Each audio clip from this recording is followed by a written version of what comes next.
ಸ್ನೇಹಿತರೆ ನಮಸ್ಕಾರ. SR ಮತ್ತೊಂದು ವಿಡಿಯೋಗೆ ಸ್ವಾಗತ ಸುಸ್ವಾಗತ ಅಂತ ಹೇಳ್ತಾ, ಸ್ನೇಹಿತರೆ ಇವತ್ತಿನ ವಿಡಿಯೋದಲ್ಲಿ ನಾನು ಏನ್ ತಿಳಿಸ್ಕೊಡ್ತಾ ಇದ್ದೀನಿ ಅಂದ್ರೆ ರೇಷನ್ ಕಾರ್ಡ್ ಬಗ್ಗೆ ಮಾಹಿತಿನ ತಿಳಿಸ್ಕೊಡ್ತೀನಿ. ಹಾಗಿದ್ರೆ ಹೊಸ ರೇಷನ್ ಕಾರ್ಡ್ ಬಗ್ಗೆನಾ ಅಥವಾ ನಿಮ್ಮ ರೇಷನ್ ಕಾರ್ಡ್ ಈಗಾಗಲೇ ಇದ್ರೆ ಕರೆಕ್ಷನ್ ಬಗ್ಗೆ ಮಾಹಿತಿನ ಕೊಡ್ತೀನಾ ಅಂತ ನೀವೇನಾದ್ರೂ ತಿಳ್ಕೊಂಡಿದ್ರೆ ಸ್ನೇಹಿತರೆ ಸ್ನೇಹಿತರೆ ಇವತ್ತಿನ ವಿಡಿಯೋದಲ್ಲಿ ನಾನು ಕರೆಕ್ಷನ್ ಬಗ್ಗೆ ಮಾಹಿತಿನ ಕೊಡ್ತೀನಿ.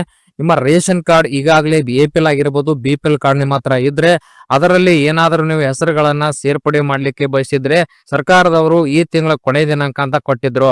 ಹಾಗಿದ್ರೆ ಯಾವುದೇ ರೀತಿ ನೀವು ಭಯ ಪಡುವ ಅವಶ್ಯಕತೆ ಇಲ್ಲ ಸ್ನೇಹಿತರೆ. ಮಾರ್ಚ್ ತಿಂಗಳು ಏನಾಗ್ತಾ ಇತ್ತು, ನಿಮ್ಮ ರೇಷನ್ ಕಾರ್ಡ್ ತಿದ್ದುಪಡಿ ಮಾಡ್ಕೊಳ್ಳಲಿಕ್ಕೆ ಕೊನೆ ದಿನಾಂಕನ ಕೊಟ್ಟಿದ್ರು. ಸ್ನೇಹಿತರೆ ಈಗೇನಾಗಿದೆ ಅಂದ್ರೆ ಸ್ನೇಹಿತರೆ ಅದನ್ನ ಯಾವ ದಿನಾಂಕದವರೆಗೆ ಮುಂದೂಡಲಾಗಿದೆ ಅದರ ಬಗ್ಗೆ ಮಾಹಿತಿನ ಕೊಡೋಕ್ಕಿಂತ ಮುಂಚೆ ನೀವು ನಮ್ಮ SR ಯೂಟ್ಯೂಬ್ ಚಾನೆಲ್ ಇನ್ನೂ ಕೂಡ ಸಬ್ಸ್ಕ್ರೈಬ್ ಮಾಡ್ಕೊಳ್ಳಿ. ಪಕ್ಕದಲ್ಲಿರೋ ಬೆಲ್ ಐಕಾನ್ ಪ್ರೆಸ್ ಮಾಡಿದ್ರೆ ಸಾಕು. ನಾವು ಪ್ರತಿಯೊಂದು ಸರ್ಕಾರದ ಯೋಜನೆ ಆಗಿರಬಹುದು ಇನ್ನಿತರ ಮಾಹಿತಿಗಳನ್ನ ಅಪ್ಲೋಡ್ ಮಾಡ್ತಿದ್ವಿ. ನಿಮಗೆ ಎಲ್ಲೇ ಇರಿ ಹೇಗೆ ಇರಿ ಈ ನಮ್ಮ SR ಯೂಟ್ಯೂಬ್ ಚಾನೆಲ್ ಸಬ್ಸ್ಕ್ರೈಬ್ ಮಾಡ್ಕೊಂಡಿದ್ರೆ ಸಾಕು. ಪ್ರತಿಯೊಂದು ಇಂಚಾಗಿ ಮಾಹಿತಿಗಳು ನಿಮ್ಮ ಯೂಟ್ಯೂಬ್ ಆಪ್ ನಲ್ಲಿ ಬರುತ್ತೆ ಅಂತ ಹೇಳ್ತಾ ಸ್ನೇಹಿತರೆ ವಿಡಿಯೋ ಬಗ್ಗೆ ಮಾಹಿತಿನ ಕೊಡ್ತೀನಿ ಬನ್ನಿ. ಸ್ನೇಹಿತರೆ ಈಗಾಗಲೇ ನಿಮ್ಮ ಹತ್ರ ರೇಷನ್ ಕಾರ್ಡ್ ಇರುತ್ತೆ.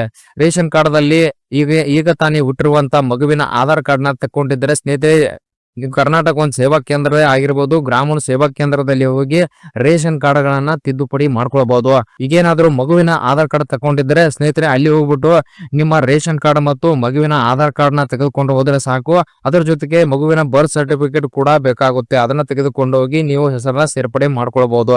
ಅದೇ ರೀತಿ 6 ವರ್ಷಕ್ಕಿಂತ ಮೇಲ್ಗಡೆ ಇರೋರು ಏನಾದ್ರು ಇದ್ರೆ ಅಂತವರ ಇನ್ಕಮ್ ಸರ್ಟಿಫಿಕೇಟ್ ಬೇಕಾಗುತ್ತದೆ.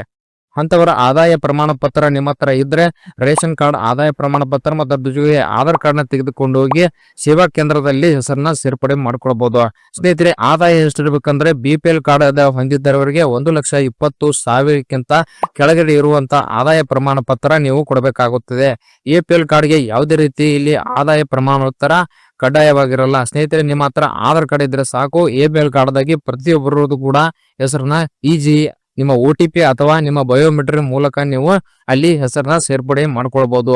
ಆದ್ರೆ ಇಲ್ಲಿ BPL ಕಾರ್ಡ್ದಲ್ಲಿ ಯಾವುದೇ ರೀತಿ OTP ತೆಗೆದುಕೊಳ್ಳಲ್ಲ. ಸಮಸ್ಯೆ ತುಂಬಾನೇ ಆಗುತ್ತೆ. ಅದಕ್ಕೆ ನೀವು ಥಂಬ್ನ ಕೊಟ್ರೆ ಸಾಕು, ನಿಮ್ಮ ರೇಷನ್ ಕಾರ್ಡ್ದಲ್ಲಿ ಹೆಸರು ಏನಾಗುತ್ತೆ ಸೇರ್ಪಡೆ ಆಗುತ್ತೆ ಅಂತ ಹೇಳ್ಬೋದು.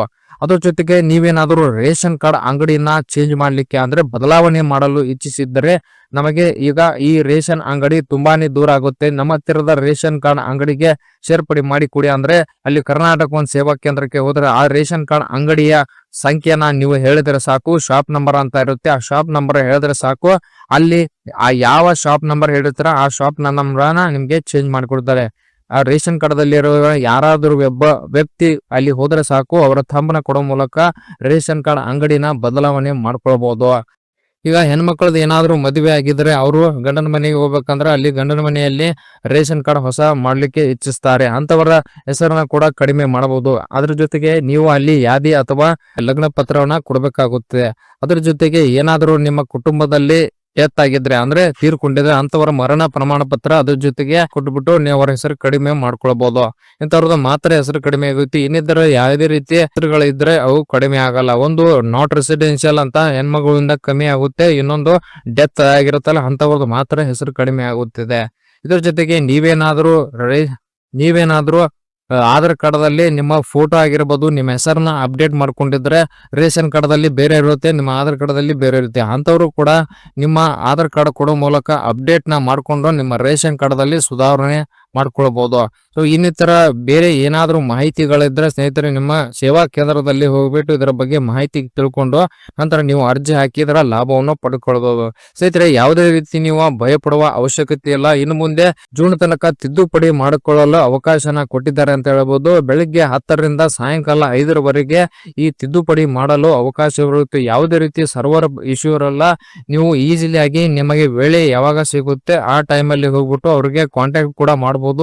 ಆ ಸಮಯದಲ್ಲಿ ನೀವು ನಿಮ್ಮ ಆಧಾರ್ ಕಾರ್ಡ್ ದಲ್ಲಿ ತಿದ್ದುಪಡಿ ಮಾಡಿಕೊಂಡು ಇದರ ಲಾಭವನ್ನು ಪಡೆದುಕೊಳ್ಳಬಹುದು. ಸರ್ಕಾರದ ಅಪ್ಡೇಟ್ ನ್ಯೂಸ್ ಅಂತ ಹೇಳ್ಬೋದು. ಸ್ನೇಹಿತರೆ ಈ ವಿಡಿಯೋ ನಿಮಗೆ ಇಷ್ಟವಿದ್ರೆ ಲೈಕ್ ಮಾಡಿ, ಸಬ್ಸ್ಕ್ರೈಬ್ ಮಾಡಿ, ತಪ್ಪದೆ ತಮ್ಮ ಬಂಧು ಮಿತ್ರರಿಗೆ ಶೇರ್ ಮಾಡಿ ಅಂತ ಹೇಳ್ತಾ ಅಲ್ಲಿವರೆಗೆ ಮತ್ತೊಂದು ಇಂಟ್ರೆಸ್ಟಿಂಗ್ ವಿಡಿಯೋ ಜೊತೆ ಬರ್ತೀನಿ. ಜೈ ಹಿಂದ್, ಜೈ ಕರ್ನಾಟಕ.